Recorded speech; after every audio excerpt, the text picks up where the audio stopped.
অবশ্যই আমরা মাদকমুক্ত চট্টগ্রাম নগরী তৈরিতে আমরা সর্বদা চেষ্টা করে যাচ্ছি, যাতে করে চট্টগ্রামকে আমরা মাদকমুক্ত সমাজে রূপান্তরিত করতে পারি। এ লক্ষ্যে আমরা কাজ করে যাবো এবং এই ধরনের অপারেশন আমরা আরও বৃদ্ধি করার চেষ্টা করবো, যাতে করে হচ্ছে যে এই ধরনের মাদক কারবারিরা মাদকের স্পটগুলোতে মাদকের বিতরণ করতে না পারে।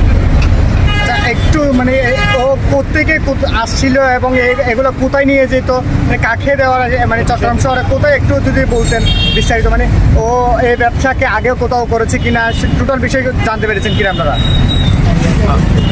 আমরা প্রাথমিক জিজ্ঞাসাবাদে যেটা জানতে পেরেছি যে হচ্ছে উনি নিয়মিতই কক্সবাজার থেকে চট্টগ্রামে মাদক বহন করে নিয়ে আসেন এবং চট্টগ্রামের যে বিভিন্ন মাদক স্পট এগুলোতে হচ্ছে উনি এই বহন করা মাদকগুলো হচ্ছে ডিস্ট্রিবিউট করেন এবং যখন সেই মাদকগুলো শেষ হয়ে যায় পুনরায় আবার কক্সবাজারে গিয়ে সে হচ্ছে যে মাদক নিয়ে আসে।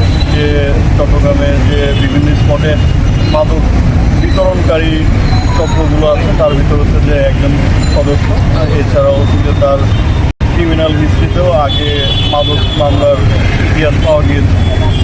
তো আমরা তাকে গ্রেফতারের মাধ্যমে চট্টগ্রাম নগরে মাদকের বিতরণ কিছুটা হলেও কমবে ইনশাল্লাহ।